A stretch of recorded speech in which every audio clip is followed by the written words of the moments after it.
नमस्कार, आप सभी का स्वागत है और आप देख रहे हैं दूरदर्शी समाचार। आप हर वर्ष देखते हैं नोएडा स्टेडियम में काफ़ी भव्य तरीके का रामलीला मंचन होता है और उसी वर्ष को देखते हुए आज 40 वर्ष हो चुका है और हमारे बीच हैं संजय बाली जी। आइए हम जानते हैं क्या क्या विशेषता, आइए हम जानते हैं। भैया सबसे पहले नमस्कार और हमारे चैनल में आपका बहुत बहुत स्वागत है। धन्यवाद आप सबका, जय श्री राम। और भैया मैं जानना चाहता हूँ कि इस बार रामलीला में क्या कुछ खास रहेगा, आप हमारे दर्शकों को बताइए।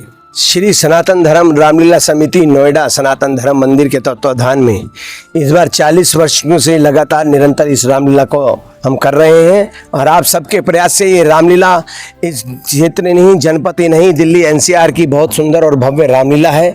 यहाँ पे रामलीला का आप देखेंगे कि मंच इतना बहुत खूबसूरत मंच है, 2.5 स्टोरी का मंच बनाया हुआ है, बहुत भव्य बहुत बड़ा स्टेज है। रावण कुंभकर्ण मेघनाथ के पुतलों का दहन जब आप होगा तो देखेंगे कितना सुंदर दिखेगा। उसके बाद मेला झूला, लोग जितने भी भक्त आएंगे रामलीला को देखने में लगभग 4 से 5 हज़ार लोगों की बैठने की व्यवस्था, सीसीटीवी कैमरे, सुरक्षा व्यवस्था में हमारे गार्ड, हमारे वॉलेंटियर्स, हमारे बाकी कार्यकर्ता सब लगेंगे।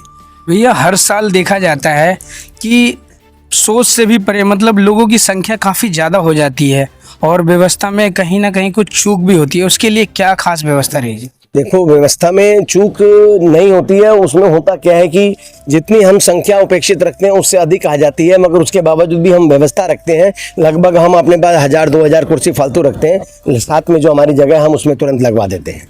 भैया इस बार कहा गया है कि जो रामलीला मंचन करेंगे कलाकार, नए कलाकार यहाँ पे आए हैं, कहाँ से आए हैं कलाकार और क्या क्या विशेषता है उनकी बताइए। जो कलाकार यहाँ पे रामलीला मंचन करेंगे वो कलाकार सभी एक आर्टिस्ट हैं प्योर पहले तो, और उसके बाद वो अपने कमर्शियल या वो जो भी गतिविधियाँ करते हैं उसमें भी निपुण है। अगर आपने देखा होगा, मिले भी होंगे आप, वो सारे कलाकार कहीं ना कहीं बड़ी से बड़ी कंपनी में, एमसी कंपनी में, उसके बाद सरकारी रूप में अधिकारी के रूप में काम कर रहे हैं और बड़े बड़े ऐड में काम कर रहे हैं, बड़े बड़े सीरियल में काम कर रहे हैं। वो सारे कलाकार प्रोफेशनल कलाकार हैं और वो सभी कलाकारों से आप मिले और आपने देखा भी कि वो एक बहुत भव्य और सुंदर रामलीला करेंगे। अभी प्रेस कॉन्फ्रेंस में आपने कहा था कि रामलीला मंचन जो नोएडा में होता है काफ़ी भव्य होता है और आपको काफ़ी पुरस्कार सम्मानित भी किया गया है।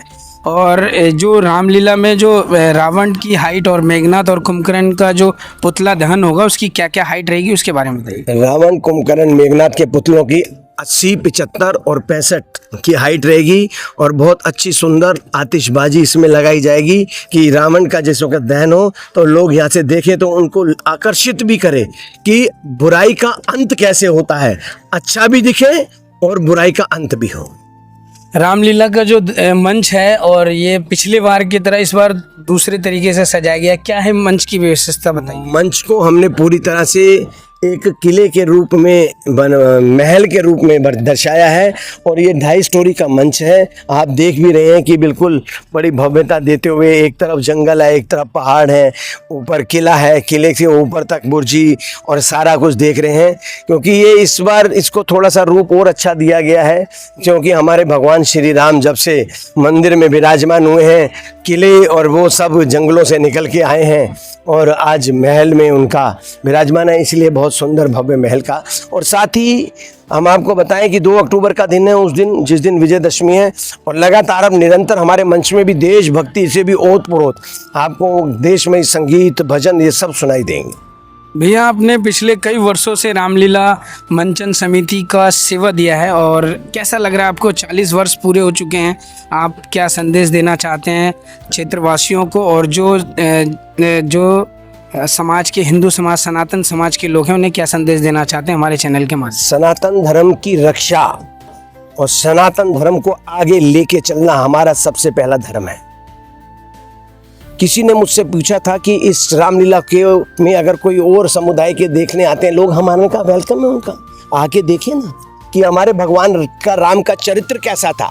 उन्होंने भाई को प्यार को, माँ के प्यार को, बाप के प्यार को, भाई के साथ कैसा व्यवहार होना चाहिए, पत्नी और पति का व्यवहार कैसा होना चाहिए, और उसके बाद ये भी दिखा दिया कि अंत हर चीज का जब करने पे आएंगे तो उसका भी अंत करके रहेंगे। उन्होंने बुराई का अंत करके दिया। रावण एक बहुत बड़े ज्ञानी थे, विद्वान थे, मगर उनकी बुद्धि भ्रष्ट हुई, माता सीता का हरण किया और उसके बाद भगवान राम के हाथों से उनको गति मिली। और भगवान राम ने ये देख के नहीं मारा कि ये रावण है, ज्ञानी है, ब्राह्मण, कुछ नहीं। उन्होंने कहा इसने काम बुरा किया है, कृत्य बुरा किया है, इसलिए उसका अंत हुआ है।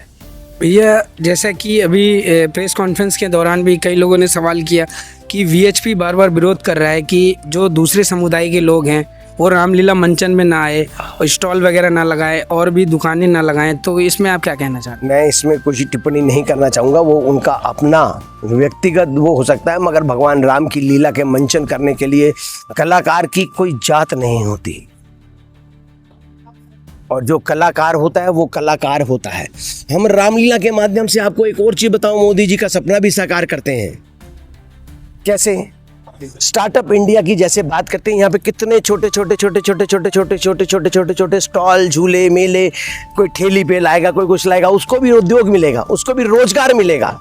रामलीला के माध्यम से हम रोजगार भी देते हैं 10 दिनों तक लोगों को। यहाँ पे काम करते हैं लोग, खाने का कोई बेच रहा है, कोई मूंगफली बेच रहा है, कोई चाय बेच रहा है, कोई कुछ बेच रहा है, कोई खाने की, कोई बच्चों के खिलौने बेच रहा है। तो ये एक माध्यम है।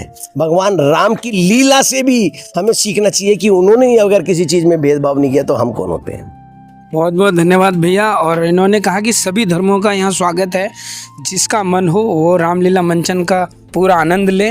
और इन्होंने बहुत अच्छी बात कही कि जो मोदी जी का एक जो सपना है स्टार्टअप इंडिया का, वो भी हम यहाँ पे पूरा कर रहे हैं। जो छोटे छोटे लोग हैं, जो दिनचर्या, जो मेहनत मजदूरी करने वाले हैं, वो अपने दुकान लगा के अपना रोज़गार चला रहे हैं। हमारे साथ समाज सेवी संजय बाली जी और सांसद प्रतिनिधि, काफ़ी सेवा दिया है इन्होंने नोएडा को, और काफ़ी नोएडा के जो अच्छे कार्य हैं इनका नाम रहा है। और आप सभी का धन्यवाद। कैमरामैन पंकज के साथ मैं रंजीत गुप्ता, नोएडा, दूरदर्शी समाचार। हमारी खबरों से जुड़े रहने के लिए हमारे चैनल को सब्सक्राइब करें और बेल आइकन को दबाएं ताकि खबर की नोटिफिकेशन आपको मिलती रहे।